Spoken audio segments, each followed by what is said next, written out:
월요일부터 우리가 데살로니가 전서를 보고 있습니다. 사실 목회자들이요 신학교에서 성경을 공부하진 않아요.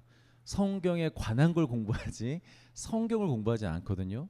그래서 저도 사실은 지금까지 데살로니가 전서를 통독하면서 그냥 쭉 읽어보기만 했지, 아니면 설교할 때 중요한 구절들을 인용해 보기만 했지, 이렇게 자세하게 배경을 공부하고 한 절 한 절씩 본 것은 이번이 처음인 것 같습니다. 그런데 너무 은혜롭습니다.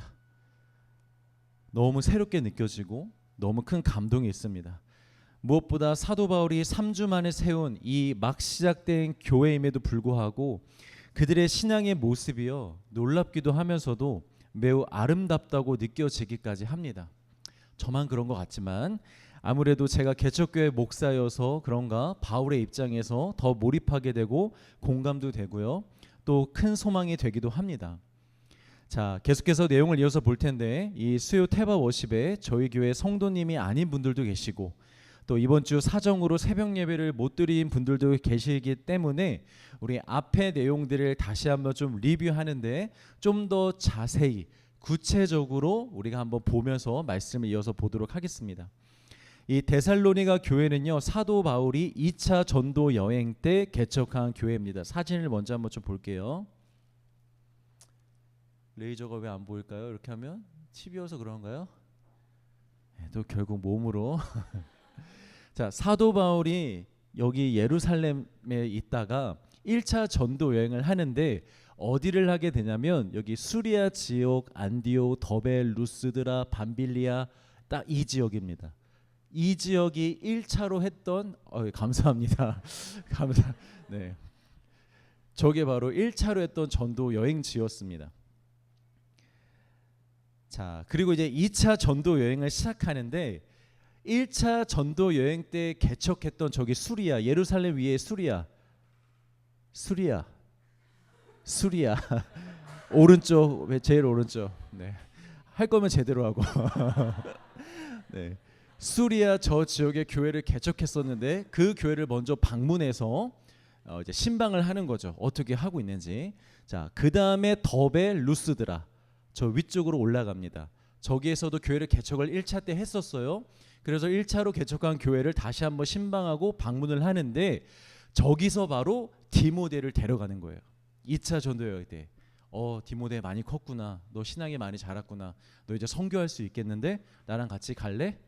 하면서 디모데를 데리고, 원래는 저기 갈라디아라고 보이시죠 여러분, 지금 터키 지방, 아시아 저 지방에 가서 전도를 하려고 했어요. 근데 성경에 보시면 아시겠지만 하나님이 막으세요. 갈라디아로 가는 길을 막으세요. 그래서 사도 바울이 이상하다, 갈라디아 아시아 전도해야 되는데 저기에 도시도 많고 사람들도 많고 전도해야 되는데 하나님이 길을 막으시니까 어쩔 수 없이 어디로 가냐면 드로아. 그렇지, 드로아로 가게 됩니다. 저기서 잠시 대기를 타고 있다가 길만 열리면 아시아로 가겠다, 갈라디아로 가겠다 하면서 저기에서 대기하고 있었던 것이죠. 그런데 바로 저 드로아에서 사도 바울이 뭘 봅니까? 환상을 봅니다. 저 드로아에 있을 때 마게도니아 사람, 마게도니아는 어디냐면요 바로 저 위에 유럽 지역이에요. 네아폴리, 빌립보, 데살로니가, 베레아, 저 지역이 이제 마게도니아라고 유럽 지역이거든요. 그러니까 마게도니아 사람, 유럽 사람이 이리 와, 건너와 라고 그 환상을 보게 됩니다. 여러분 신기하지 않아요? 하나님이 그 전도의 길을 막으시는 걸 보세요. 갈라디아로 가려고 했는데 그걸 막으시고 또 이제 드로아에서 대기하고 있는데 거기서 부르세요. 그러니까 성경에서 그 사람이 그렇게 얘기하거든요. 넘어오라고. 그러니까 진짜 딱 강하라만 넘어가면 돼요. 바다 한 길만 넘어가면 되는 거예요. 자, 이제 마게도니아 지역을 좀 설명하겠습니다. 그래서 유럽으로 첫 전도 여행을 가게 되었어요. 그 첫 번째가 어디였냐면 바로 빌립보, 유럽의 첫 교회 빌립보입니다. 여기서 바울이 복음을 전하다가 매를 맞고 감옥에 갇힙니다. 또 감옥에서 함께 신라와 밤에 찬송을 부르다가 옥문이 열리는 사건이 일어나고 넋이 나간 간수가 나 이제 죽었다, 이제 죄수들 다 도망가서 나 이제 그 책임으로 죽겠다, 그냥 내가 그냥 스스로 죽어야겠다 라고 할 때 바울이 그러지 말라고, 하고 그 간수를 전도하게 되고 그 간수의 가정까지도 전도하게 되죠. 그러고 나서 감옥에서 풀려난 뒤에 간 곳이 어디냐면 바로 데살로니가입니다. 자, 여기까지 여러분 이해가 가시죠? 그리고 바울은 이곳에서 데살로니가에서 3주 동안 복음을 전하는데요. 3주 만에 그곳에 있는 사람들이 예수님을 믿는 사람들이 됩니다. 그리고 그곳에 교회가 세워집니다. 말씀드렸다시피 교회 건물이 세워진 것은 아니고요. 예수를 믿는 사람들, 공동체가 형성이 되어졌다라는 거예요. 아니, 유대 땅도 아니고 이방 땅에서 3주 만에 여러분 교회가 이렇게 형성된다는 게, 공동체가 형성된다는 게 이게 말이 됩니까? 사실은 기적이에요. 성령의 역사예요. 그래서 어떻게 이렇게 3주 만에 생길 수 있었는지 그 형성 과정을 성경을 근거로 한 번씩 보도록 하겠습니다. 네, 첫 번째로는 감사합니다. 1단계는 현지 조사 및 회당 방문입니다. 바울이 데살로니가에 가서 가장 먼저 한 것이 무엇이었냐면 유대인의 회당을 찾는 것이었어요. 왜냐하면 당시에 전 세계의 디아스포라, 유대인들이 흩어져 있었잖아요. 근데 이 흩어진 유대인들이 비록 도망갔지만 대단한 사람들입니다. 어디에 가든지 다 뭘 세웠냐면 회당을 세웠어요. 그래서 일주일에 한 번씩 꼭 모여서 율법을 강론하고 토론하면서 계속 제사도 지내고 그렇게 말씀을 공부하고 배우는 시간을 반드시 가졌어요. 사도 바울이 그걸 알기 때문에 가장 전도하기에 적당한 장소로 늘 회당을 찾았어요. 회당에 가서 유대인들과 토론하면서 진짜 복음에 대해서 가르쳐 주는 것이죠. 그 당시의 문화에 맞게 성경을 가르칠 수 있는 곳이 회당에서 복음을 전한 것입니다.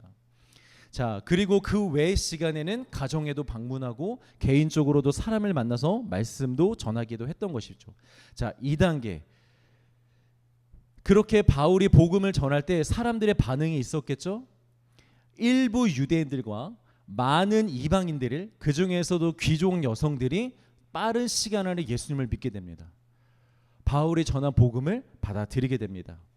그리고 그들은 성령의 역사로 인해 개인적인 회심을 하게 되었고 가르침에 따라 삶도 변하기 시작했습니다. 그리고 금방 믿는 사람들 안에서 작은 그룹들이 생겨나기 시작했어요. 바울이 묶어준 게 아니에요. 자, 그러면 이제부터 너희들끼리 모여서 여기는 성내동, 너희들끼리 모여서 한 번씩 예배도 드리고 또 나눔도 해. 그다음에 여기 가락동끼리 모여서 해. 이렇게 사도 바울이 나눠준 게 아니고요. 자발적으로. 야, 이거 너무 좋다. 바울이라는 사람이 얘기해주는 그 복음이, 그 진리가, 성경이 야, 너무 기가 막히다. 너도 은혜 받았어? 나도 은혜 받았어. 야, 우리 하나님 찬양하자. 우리 예배하자. 이러면서 사람들이 자발적으로 즉흥적으로 모이기를 시작한 거예요. 자, 세 번째. 그러니까 공동체가 형성이 되었습니다. 사도 바울이 여러분 공회에서 그냥 가르치기만 했다면 아마 핍박은 없었을 거예요. 보통 회당에서 그런 토론은 얼마든지 할 수 있거든요. 그러니까 유대인들에게 있어서도 아무리 이상한 사람이 회당에 와서 이상한 가르침을 해도 허용이 어느 정도 됐던 문화가 있었어요. 그런데 문제는 어디서부터 시작이 되느냐? 사람들의 삶이 변화되기 시작하면서부터입니다. 사람들이 예수를 믿는다고 해도 삶이 변화되지 않으면 유대인들이나 그 당시에 그쪽 사람들이 핍박할 이유가 없었어요. 아, 그냥 정신 나간 사람이 이상한 소리 하는구나 하고 넘어갈 수 있었어요. 아니, 근데 이 많은 사람들이 그 사도 바울의 말에 넘어가서 삶이 변화되기 시작하고 모이기 시작하고 이상한 운동이 일어날 것 같으니까 안 되겠다, 이건 아니다 하면서 그들을 핍박하기 시작한 것입니다. 여러분들이 예배를 드리고 말씀을 배운다고 사탄이 당황하지 않습니다. 여러분들이 교회에 다닌다고 테바버십에 온다고 사탄이 당황하지 않습니다. 언제부터 사탄이 당황하는 줄 아세요? 여러분들의 삶이 바뀔 때부터입니다. 예배 드린다고 사탄이 당황하지 않아요. 무서워하지 않아요. 찬양한다고 무서워하지 않고 기도한다고 무서워하지 않습니다. 진짜 언제 무서워하기 시작하냐면 삶이 변화되기 시작할 때. 원래는 퇴근만 하면 TV만 보고 사람들만 만나고 취미생활을 하던 그런 사람들이 갑자기 자발적으로 기도하고 말씀 보고 믿는 자들끼리 모여서 예수님을 더욱더 찬양할 때, 그렇게 삶이 변할 때, 그때 영적 세계에서 사탄은 난리가 납니다. 그리고 거기가 진짜 영적 싸움의 시작이 되는 것입니다. 여러분 혹시 복싱이나 이 UFC 경기를 보신 적이 있으십니까? 다 자매네 하필이면. 아마 형제들은 잘 아실 텐데 이 복싱이나 UFC 경기를 하기 전날 따로 하는 게 있습니다. 뭘 하죠? 개체량을 합니다. 아마 보통 호텔일 것 같은데 호텔에서 개체량 검사를 합니다. 체급에 맞아야 싸울 수 있기 때문에 정말 그 체급이 맞는지를 확인하는 장소이죠. 시간이고. 그런데 여러분 실제 경기는 아닙니다. 선수들이 이날 싸우지 않습니다. 그냥 와서 몸무게 잽니다. 그리고 서로 포즈 취하고 그 다음에 사진만 찍으면 됩니다. 그런데 거기에서도 싸움이 일어납니다. 어떤 싸움? 눈싸움과 말싸움과 기싸움이 일어납니다. 막 서로 모욕하고 죽이겠다 그러고 막 밟겠다 그러고 넌 아무것도 아니라 그러고 그렇게 서로 싸움을 합니다. 여러분 우리가 영적 싸움 하는데요. 우리가 보통 하는 영적 싸움이 마치 이런 싸움 같아요. 실제 경기가 아니라 케이지 밖에서 눈싸움하고 말싸움하고 있는, 실제 경기에는 들어가지 않고 나 들어가면 넌 끝인데 내가 지금 안 들어가고 있어, 나 들어가면 이제 끝이야 하고 있는 듯한 그런 싸움을 하고 있는 것 같습니다. 여러분 들어가십시오. 케이지 안으로 이제는 그만 들어가십시오. 그 밖에서 눈치 싸움, 눈싸움 그만하시고 여러분 믿음의 삶으로 들어가시길 주의 이름으로 축복합니다. 들어가서 정식적으로 싸우세요. 믿음의 전신갑주를 입고 말씀의 검과 믿음의 방패로 진짜 경기를 뛰어보세요. 그래야 여러분 진짜 승리가 뭔지를 알게 됩니다. 그래야 말씀의 능력이 무엇인지를 경험하게 됩니다. 그런데 삶으로는 살지 않고 교회에서만 늘 결단하면 안 된다라는 것이죠. 이 이야기는 뒤에서 결론 부분에서 좀 더 다루도록 하겠습니다. 자, 이렇게 영적 전쟁이 시작되자 데살로니가 성도들을 어떻게 했을까요? 안 되겠다, 각자 알아서 하자 하고 흩어졌을까요? 아닙니다. 이 데살로니가 성도들이요 그때부터 더 모이기 시작합니다. 제대로 모이기 시작한 거예요. 모여서 우리 서로 격려하고 기도해주고 더욱 말씀을 붙잡기 시작한 것입니다. 보통 사람들은 힘들수록 포기하고 내려놓고 개인의 동굴로 들어가잖아요. 그런데 그러면 절대 믿음이 성장할 수가 없습니다, 여러분. 늘 같은 수준에서 머물 수밖에 없고 신앙이 퇴보될 수밖에 없습니다. 여러분 신앙도 퇴보가 될까요? 안 될까요? 됩니다. 신앙은 여러분 절대 가만히 떠 있지 않습니다. 그 자리에 있지 않습니다. 마치 흐르는 물속에 떠 있는 배와 같습니다. 내가 아무것도 하지 않으면 가만히 있으면 우리는 뒤로 가는 것입니다. 여러분 주변에서 많이 보시잖아요. 예전에 믿음 참 좋았는데 예수님만 바라보던 사람이었는데 어느 순간 세상에 가서 세상만 바라보고 세상 것을 쫓아가는 사람들 주변에 많이 보잖아요. 우리의 자신도 많이 경험하죠. 신앙을 세우는 것은 매우 힘들고 더딘 것 같이 느껴지지만 무너지는 건 여러분 한순간입니다. 너무 빠릅니다. 여러분 교회는요 마음이 평온하고 별일 없는 사람들이 이 평안한 마음을 가지고 서로 침묵하며 웃고 떠들며 행복하게 교제함으로 세워지는 게 아닙니다. 교회는 오직 예수를 믿는 믿음으로 살아보겠다고 하는 사람들이 세상에서 고난과 어려움과 갈등과 핍박을 경험하면서도 우리가 받은 선물로 받은 구원의 은혜를 우리 잊지 말자. 우리 하나님을 그럼에도 불구하고 하나님을 찬양하자. 우리 더욱더 예수님만 바라보자 하면서 모일 때, 그런 성도들이 모일 때 이 교회는 점점점 부흥해 가고 확장되어져 가고 세워져 가는 줄 믿으시길 바랍니다. 우리 교회가 그런 교회가 되기를 간절히 소망합니다. 먼저는 여러분들이 복음을 듣고 진정한 그리스도인들이 되어 이제부터 진짜 믿음으로 살겠다고 결단하며 실제로 그렇게 사는 자들이 되시길 소망합니다.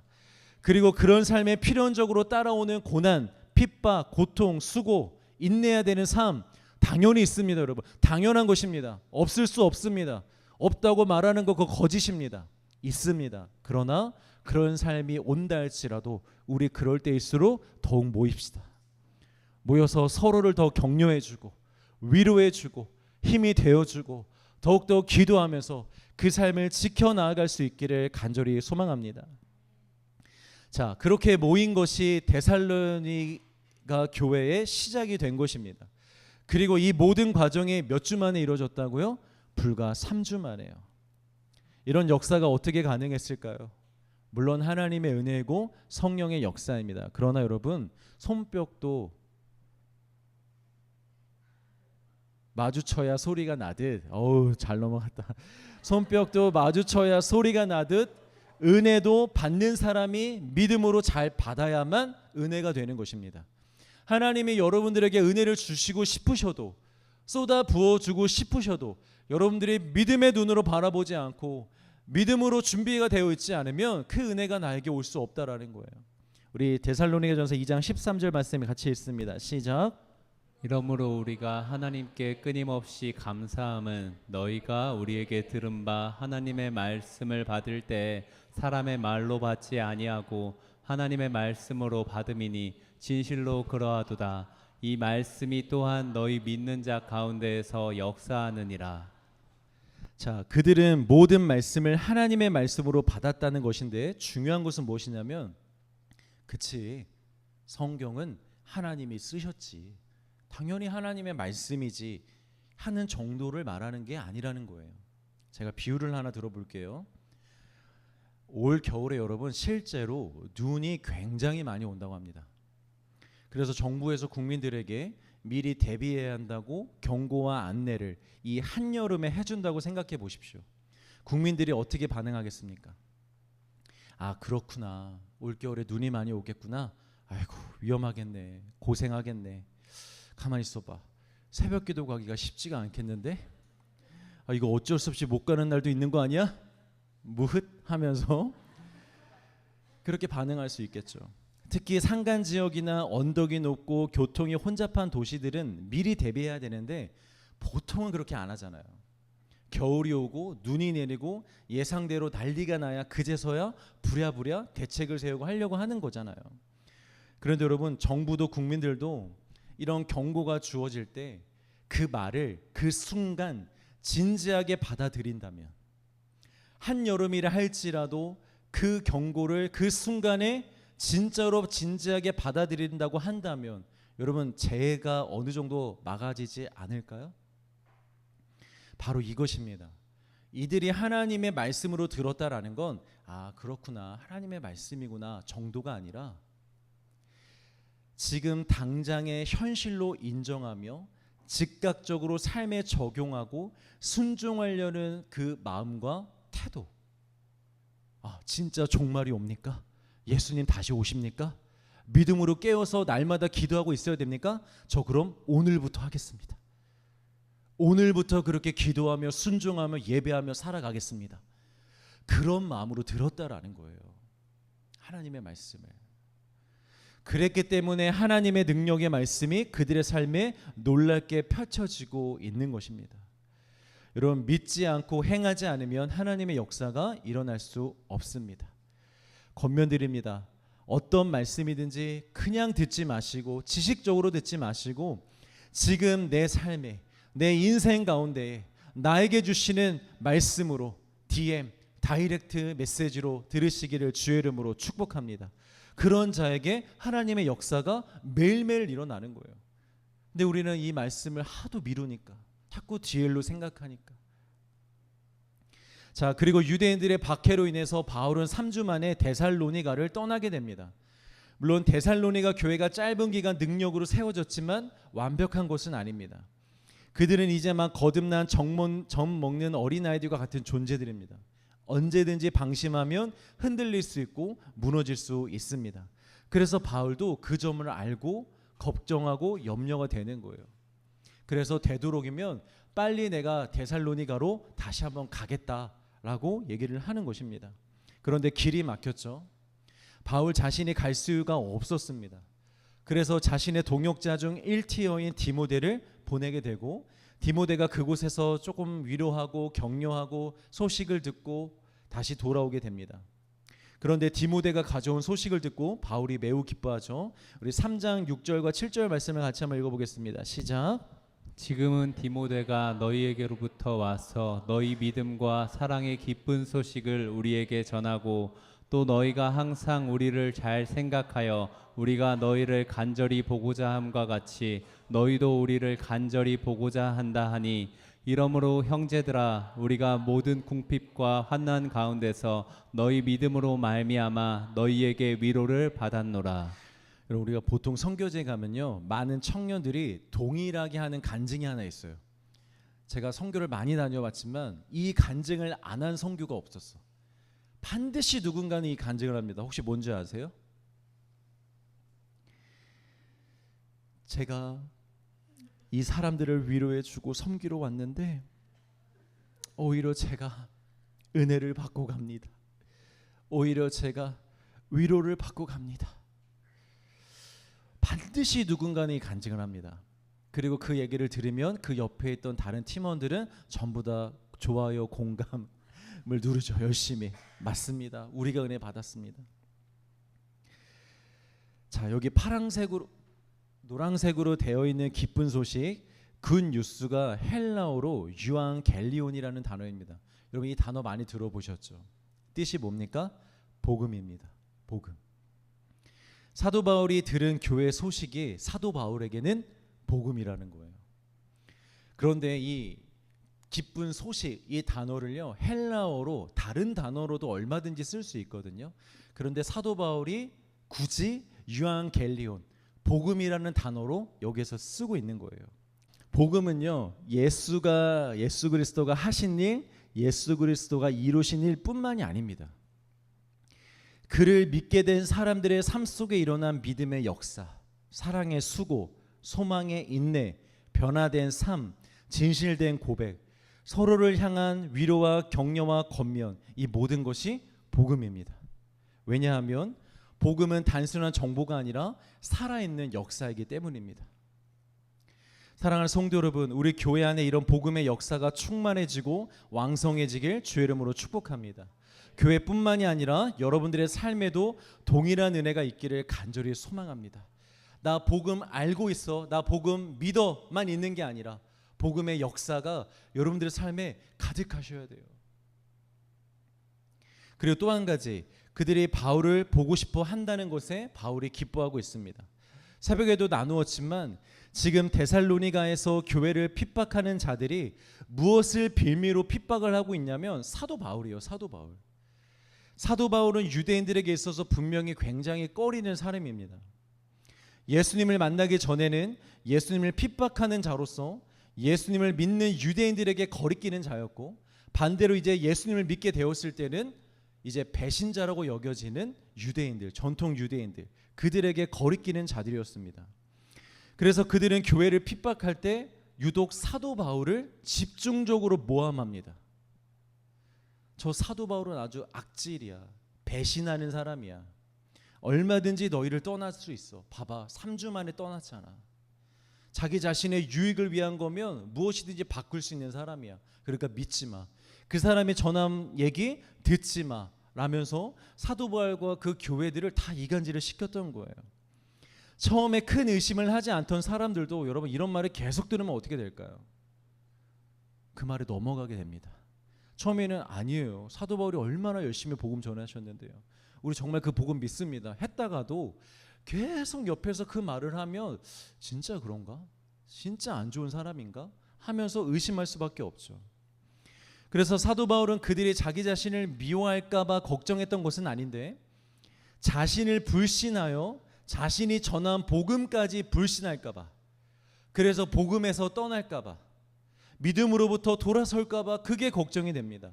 그래서 2장에서 자신이 했던 사역들에 대해서 자신을 위한 변명이 아닌 그들을 위한 변호를 열심히 했던 것입니다.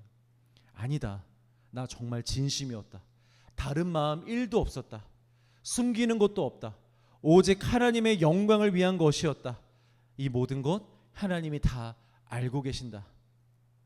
여러분 어떤 마음이었을지 대충 공감이 되시죠?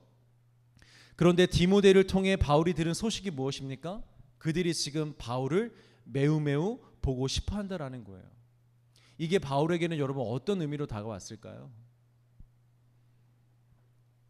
여전히 신뢰하고 있구나, 내가 전한 복음도 여전히 확신하고 있구나, 그 복음을 이 사람들이 지키고자 하는구나. 그것이 사도 바울에게 매우 기쁜 소식이었다라는 거죠. 자, 이렇게 핍박 가운데서도 사랑과 믿음의 역사가 끊이지 않고 그것을 끝까지 믿으며 견디고 있는 자들의 소식을 들으니 바울이 그들의 영적 아비로서 매우 기뻤던 것입니다.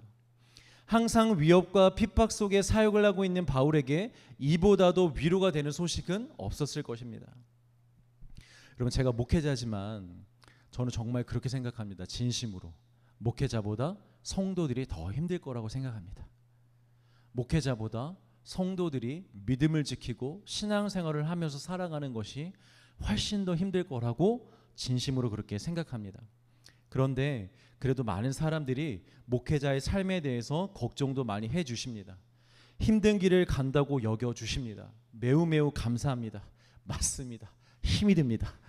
그런데 이런 길을 가는 제가 누구에게, 어떤 사람에게 가장 위로를 받는 줄 아십니까?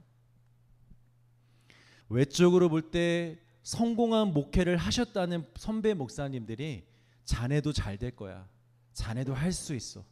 조금만 더 배우고 조금만 더 열심히 하고 이렇게 하고 저렇게 하면 될 거야 라고 말을 해주실 때가 있는데, 물론 그것도 너무 감사한데요, 그보다도 더 위로가 될 때가 있습니다. 어느 때냐면 여전히 힘들게 목회하고 계시지만 남들이 볼 때 대단한 성공한 사역자라고 보지 않을 수도 있겠지만 그런 분들이, 그런 사람들의 시선과 환경에 주눅들지 않고 영향받지 않고 오직 하나님만 바라보며 묵묵히 그 자리를 지키고 계신 믿음의 선배님들, 아무도 알아주지 않아도 인정해주지 않는 어딘가에서 약자들을 섬기며 그들을 위해 모든 것을 내어주고 계신 분들, 그분들이 보통 후배 목사님들에게 뭐 이렇게 잘 얘기는 안 하세요. 뭐 될 거야 뭐 이렇게 하지는 않으세요. 별 말씀이 없으시거든요. 그런데 그분들의 삶만 봐도 위로가 됩니다. 그분들의 삶의 간증만 들어도 그게 그렇게 위로가 됩니다. 그리고 제가 언제 위로가 되냐면 여러분들이 정말 힘든 삶을 살아가는 거 다 알고 있는데 그 삶 속에서 믿음을 지키려고 애쓰실 때, 그리고 믿음을 지키실 때, 그런 간증을 하실 때, 그런 이야기를 들려주실 때, 그때가 목회자의 길을 걸어가고 있는 제게 가장 큰 위로와 격려가 됩니다. 우리 공동체에 이런 위로와 격려가 넘쳐나기를 정말 간절히 소망합니다. 먼저는 여러분들의 삶이 누군가에게 예수님을 믿고 그 믿음을 지키려고 하는 누군가에게 위로와 격려가 되시길 간절히 소망합니다. 같은 여러분들 신앙의 형제 자매들의 여러분들의 삶을 보고 나 언니 때문에 진짜 힘나. 언니도 그렇게 열심히 살아가고 언니도 그렇게 믿음을 지키는데 나도 할 수 있을 것 같아. 형이 그렇게 하는데 나도 할 수 있을 것 같아. 이렇게 위로와 격려가 되는 사람들이 되시길 간절히 바랍니다. 그리고 여러분들도 그렇게 사는 사람들에게 위로를 받으시기를 간절히 소망합니다. 세상에서 성공하고 잘난 사람들을 보며 배 아파하고 질투 느끼고 그런 마음으로 헤매고 있지 말고, 여러분 정말 믿음으로 사랑하는 사람들의 그 삶의 모습을 보면서 여러분들 위로받으시고 격려받으시기를 간절히 소망합니다. 서로의 믿음이 서로에게 가장 큰 격려가 되는, 그래 저게 맞지, 저렇게 살아야지, 내가 잘 가고 있는 게 맞네, 내가 잘 하고 있는 게 맞네, 그래 힘들지만 이 길 함께 끝까지 갑시다 할 수 있기를 바랍니다. 저 사람도 저렇게 사는데 뭐 나도 뭐 하면서 여러분 잘못된 위로를 받지도 마시고 잘못된 위로도 주시지 않는 자들 되시길 바랍니다. 그러면서 오늘 본문 4장으로 넘어오는데요, 앞부분에서는 칭찬과 격려와 위로 그리고 복음과 진리에 대한 이론적인 이야기였다면 이제 4장부터는 구체적인 실천 사항에 대해서 이야기를 해줍니다. 우리 4장 1절을 같이 읽겠습니다. 시작. 그러므로 형제들아 우리가 끝으로 주 예수 안에서 너희에게 구하고 권면하노니 너희가 마땅히 어떻게 행하며 하나님을 기쁘시게 할 수 있는지를 우리에게 배웠으니 곧 너희가 행하는 바라 더욱 많이 힘쓰라. 자, 원래 저기 색깔로 다르게 표시했잖아요. 저기 앞에 번호가 있다고 생각하시면 돼요. 노란색은 1번이고 파란색은 2번이고 초록색은 3번입니다. 이걸 기억하시고 말씀을 드리십시다. 제가 자주 쓰는 스킬이죠. 끝으로, 마지막으로, 정말 마지막으로. 그러면서 정말 끝내야 되는데 4장이 끝이 아니라 5장까지 있어요, 여러분. 왜 그냥 끝내지 이렇게 끝으로 말을 길게 할까요? 이 끝으로라는 말은 자 이제 정말 끝낼 게가 아니라 이제부터 정말 중요한 이야기를 할게 라는 이야기를 할 때 이 끝으로라는 단어를 씁니다. 헬라어에서는 결론적으로 정말 중요한 건 이거야 라고 얘기할 때 쓰는 단어입니다. 뭐가 그렇게 중요하냐? 첫 번째, 어떻게 행해야 하는지 구체적인 삶의 방향과 태도가 매우 중요하다라는 거예요. 여러분, 바울은요, 믿으라, 사랑하라 이런 추상적으로 가르친 적이 없습니다. 바울은 언제나 매우 구체적으로 권면을 합니다.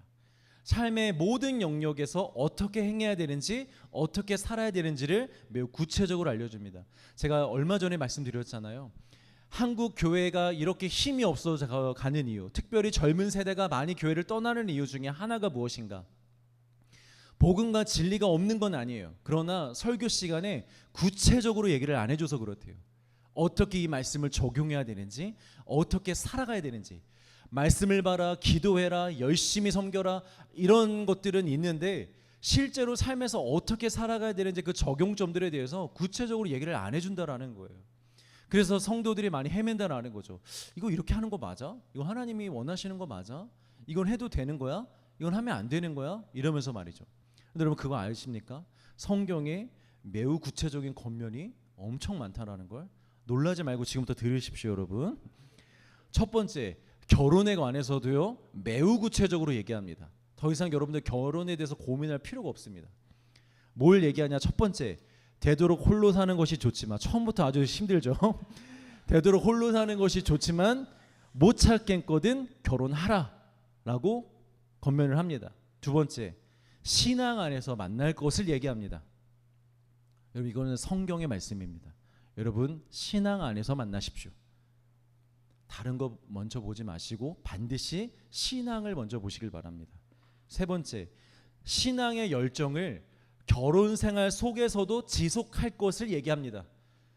결혼하고 나서 신혼생활이 너무 좋다고 교회 빠지고 기도 안 하고 놀러 다니고 여행 다니고 하지 말고, 결혼을 했으면 두 사람이 신앙과 신앙의 뜨거움으로 만났으니 더욱더 열심히 신앙생활을 지속할 것을 구체적으로 말씀하고 있습니다. 청년 여러분들, 자 그리고 서로 존중할 것.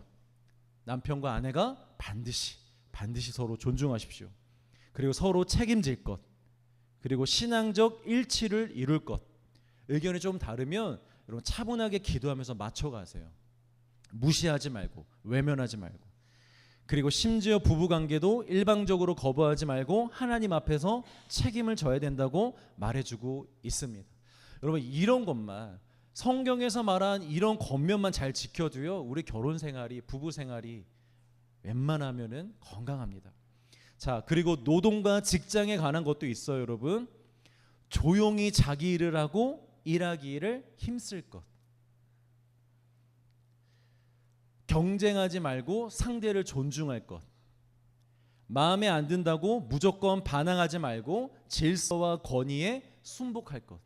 상사가 마음에 안 든다고 막 갖다 들이대지 말고 웬만하면 그 질서와 권위에 순복할 것. 물질은 삶의 수단이지 목적이 되지 말게 할 것. 돈을 사랑하지 말 것. 무슨 일을 하든 죽게 하듯 할 것. 이것도 역시 여러분 매우 분명합니다. 직장 생활을 하시는데 이 성경에서 말하는 것만 여러분 먼저 지키려고 해보십시오.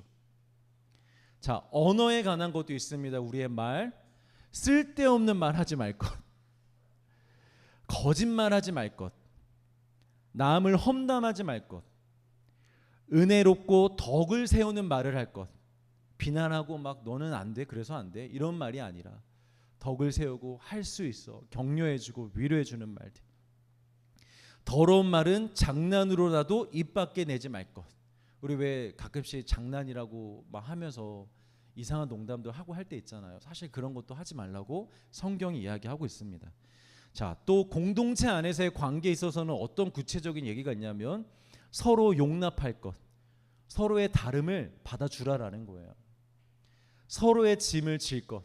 제 짐은 너무 무거워 보인다. 피해가자. 하지 말고 무거워 보이는 사람에게 가장 먼저 가서 그 짐을 질 것.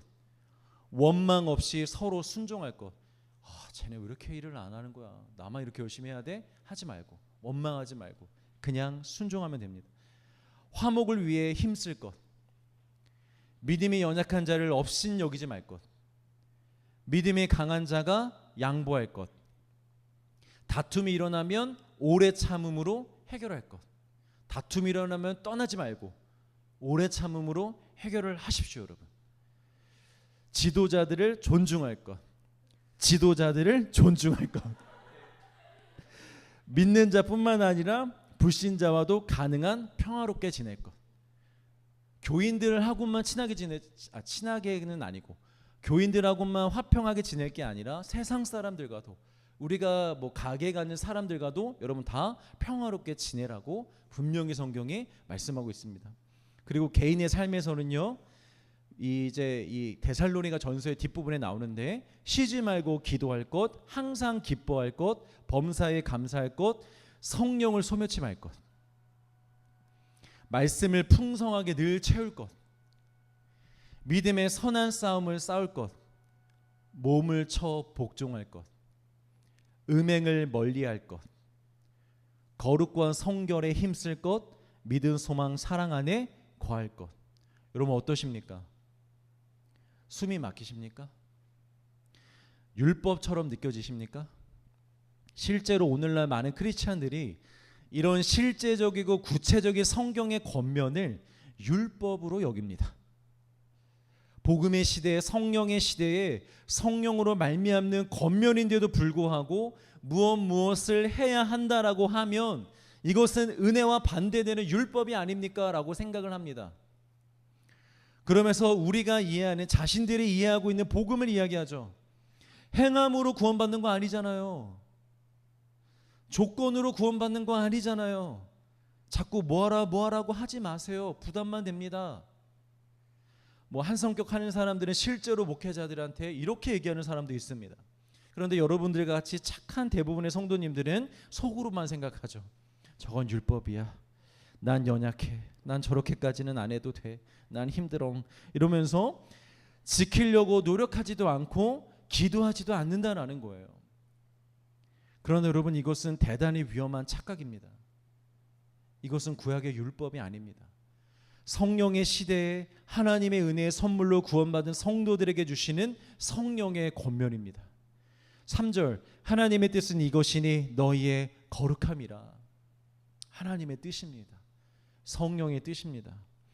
뭐뭐 해야 된다라는 똑같은 표현이어도요 이 성격이 완전히 다른 거예요.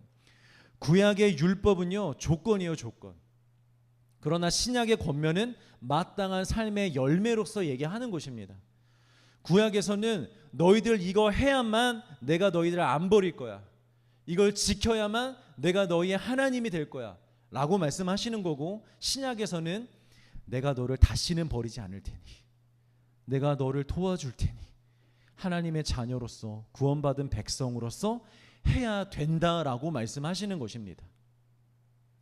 그럼 부모가 자녀에게 야, 밥 먹을 때 핸드폰 보지 마. 어른들 만나면 인사 잘해. 집에 오면 숙제부터 하고 놀아. 이런 말들이 여러분 다 율법입니까? 엄마가 자녀를 통제하려고 해주는 말입니까?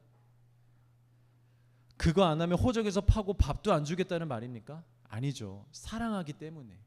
사랑하는 자녀가 건강한 사람으로 잘 자라길 바라는 마음에서 우리에게 주는 말이죠. 그런데 우리는 알면서도 배웠으면서도 이런 권면들을 부담으로, 무거운 것으로, 율법으로 느끼고 그렇게 취급하려고 합니다. 그런데 그 이유가 무엇인지 아십니까? 아까 그 앞에 말씀을 한번 띄워주시겠어요? 네. 2번 때문에 그렇습니다. 2번. 하나님의 기쁨이 아닌 우리의 기쁨이 목적이기 때문입니다. 사실은 그래서 하나님의 말씀들이 우리에게 율법처럼 느껴지는 거예요. 하나님의 기쁨, 하나님의 영광의 목적이 되지 않으면 하나님의 모든 말씀은 우리가 억지로 지켜야만 되는 율법이 됩니다. 더욱이 나의 육이 살아있다면 내 육의 기쁨을 더 원할수록 하나님의 말씀은 듣기 싫은 잔소리가 됩니다. 난 좀 이렇게 살고 싶은데, 난 좀 이렇게 하고 싶은데 하나님은 저렇게 하라 그러시고 저기를 가라 그러시고, 그 모든 소리가 잔소리로 들리는 것입니다. 부모님을 사랑하고 신뢰하는 아이는 부모님의 지침이 잔소리가 아니고, 나의 배우자를, 나의 연인을 진실로 사랑한다면 나의 연인의 부탁과 요구가 짐이 아니잖아요. 우리를 향한 하나님의 사랑, 그 진실한 사랑으로 우리가 구원을 받고 새 생명을 얻었음을 이해하고 인정하고 감사하며 진실로 고백한다면, 그래서 우리도 하나님을 진실로 사랑하게 되었다면 하나님의 말씀은 더 이상 우리에게 율법이 아닌 줄 믿습니다. 오히려 하나님의 명령은요, 사랑의 언어가 됩니다. 사랑의 통로가 됩니다. 하나님에게 우리의 사랑을 표현하는 통로가 되는 거예요. 하나님 사랑합니다. 그래서 이렇게 순종합니다. 하나님, 저 주님을 너무 사랑해서 이걸 선택하겠습니다.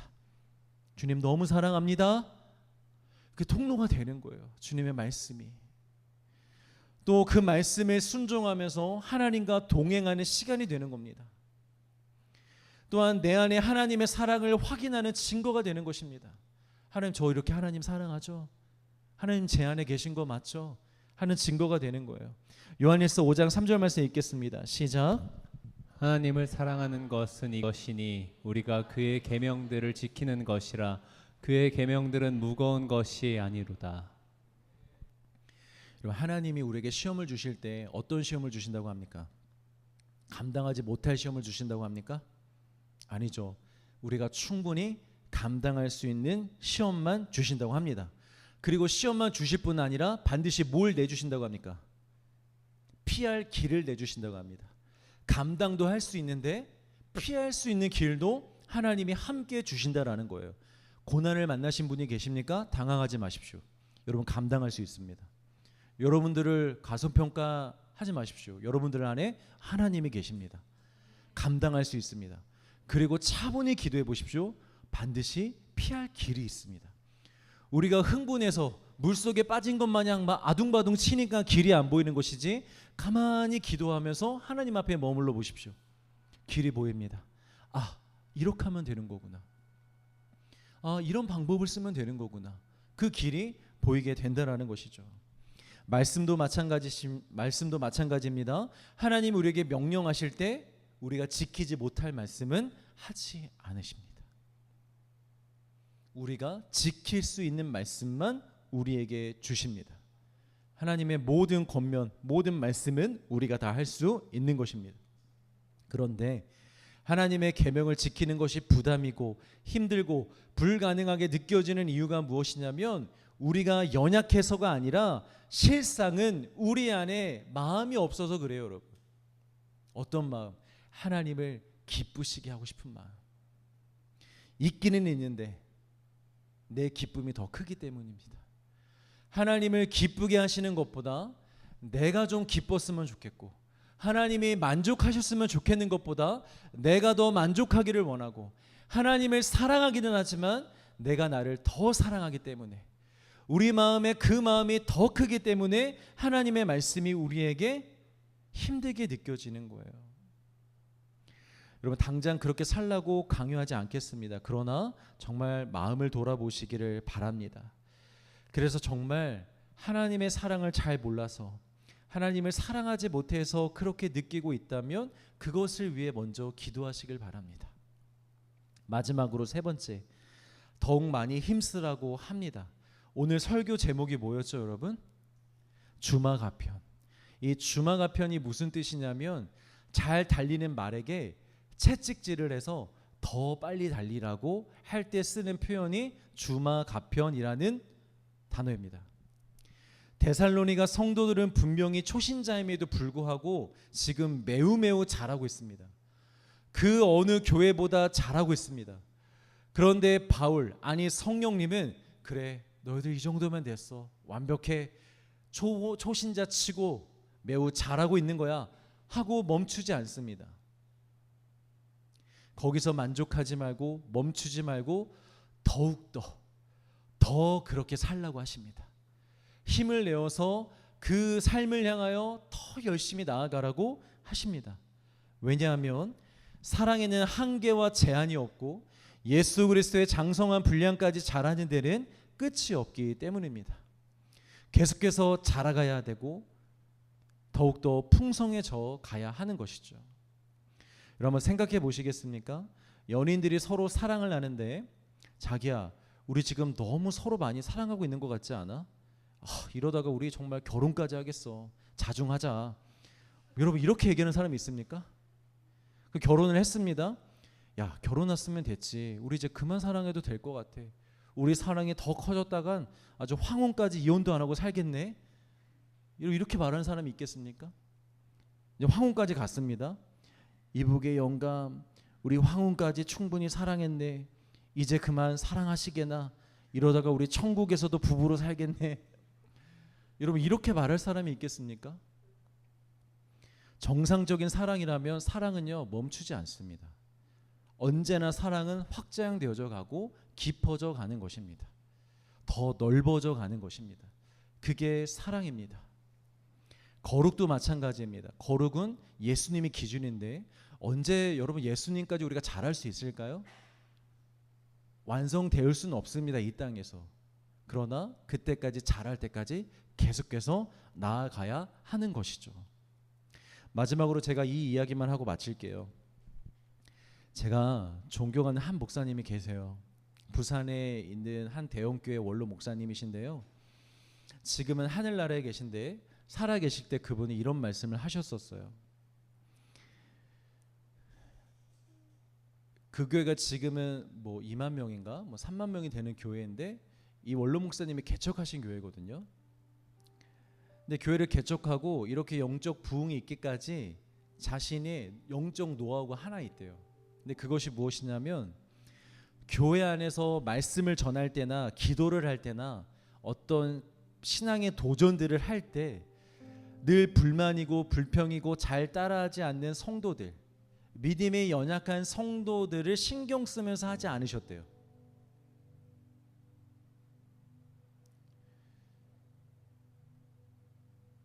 저 사람들이 부담을 느낄 텐데 지금도 충분히 잘하고 있는데 더 잘하라고 하면은 힘들어할 텐데 안 따라올 텐데 하면서 그들 때문에 해야 될 말을 하지 않거나 해야 될 일을 안 하거나 하지 않으셨대요. 딱 성도들을 보시고 성도들 중에 가장 잘하는 사람, 앞으로 잘할 수 있는 사람, 가장 잘하고 싶어 하는 사람, 하나님을 정말 사랑하는 사람, 무엇이든지 하려고 하는 사람, 그런 사람들을 보면서 더욱 그렇게 합시다. 우리 지금도 잘하고 있지만 우리 더 기도합시다. 지금도 충분히 잘하고 있지만 여러분 더 헌신하십시오. 더 나오십시오. 더 드리십시오. 더 나아가십시오. 하면서 가장 잘하는 사람들을 보면서 목회를 하셨대요. 그랬더니 어떤 일이 벌어졌냐면 하나님의 말씀으로 받고 믿으려고 하고 살려고 하는 사람들이 정말 더 한계가 없이 계속해서 자라더래요. 정말 예수님을 닮은 모습으로 믿음의 역사와 믿음의 능력과 믿음의 기적을 일으키면서 놀라운 일을 행하면서 그 성도들이 정말 놀랍게 자라더래요. 그러면 믿음이 약한 사람들은 어떻게 됐을까요, 여러분? 질투했을까요?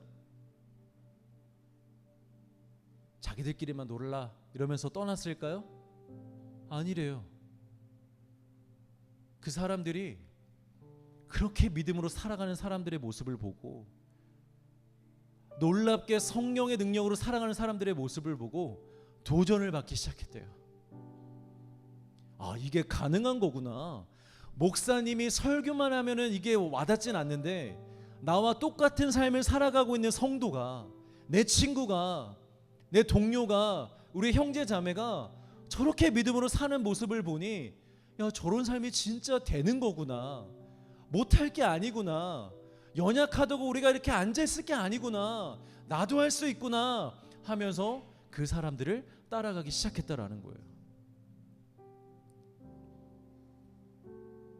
교회가 약자들을 섬겨야죠. 사랑해야죠. 그러나 그런 약자들을 섬김과 신앙의 하향 평준화는 아예 다른 이야기입니다, 여러분. 여러분, 분명히 남들이 볼 때 여러분들 지금 매우 잘하고 계세요. 사실은 너무 칭찬을 해드리고 싶어요. 개척교회 오신 것도 남다른 선택이고, 여러분들이 지금 새벽기도 열심히 하시고, 이렇게 수요 태바 워십에 늘 빠지지 않고 나오시고, 여름에 휴가 내서 선교 가시고, 너무너무 잘하고 있습니다. 너무 기특합니다, 여러분. 아마 천국에서 소문 났을 거예요. 도라처 교회가 개척하자마자 이 안에 있는 이 성도들이 이렇게 신앙생활 한다더라, 앞으로 이 교회가 하나님의 역사를 이뤄갈 교회더라, 이 청년들이 너무 귀하더라 라고 칭찬하고 있을 것입니다. 그런데 여러분, 우리 여기서 멈추지 맙시다. 여기서 만족하지 맙시다. 우리 더 나아갑시다. 더 힘내어서 주님의 말씀에 순종하고, 더 힘내어서 우리 기도의 자리에 나아가고, 더 힘내어서 예수 그리스도만 바라보며 진짜 한번 살아가 봅시다. 여러분, 찬양할 때 어떠십니까? 어떤 마음으로 찬양하십니까? 그치, 저런 삶 살아야지, 하나님 저런 삶 살고 싶습니다. 우리 늘 이런 마음으로 찬양할 때가 많잖아요. 난 예수로 충만하네. 지금은 아닌데 맞습니다. 예수님, 저 이 예배 시간에 예수님으로 충만하고 싶습니다. 예수님 은혜 받고 싶습니다. 이런 마음으로 찬양하잖아요. 그런데 우리 이 단계를 이제 뛰어넘어가 봅시다. 정말 우리 그렇게 살고 와서, 정말 예수로만 살고 와서 세상 거 끊고 세상의 문화도 차단하고 정말 예수님만을 바라보고 사랑하고 섬기고 복음 전하고 믿음을 지키고 주를 위해 살고 와서 그 찬양을, 주님, 정말 이렇게 살아보니 이 삶이 정말 너무 행복합니다.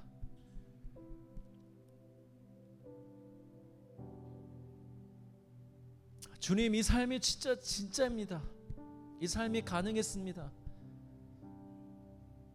이렇게 우리 찬양할 수 있는 우리가 되기를 간절히 소망합니다.